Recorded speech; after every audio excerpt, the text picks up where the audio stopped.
This waterfall is now becoming wider and wider, which are creating flash flood conditions. So we're literally getting flooded out of the Amazon right now. We gotta go. Should we use the ropes to go down the waterfall? Seriously. I don't think so. That seems like a bad idea.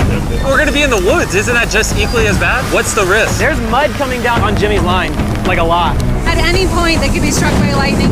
And I really don't want you to die.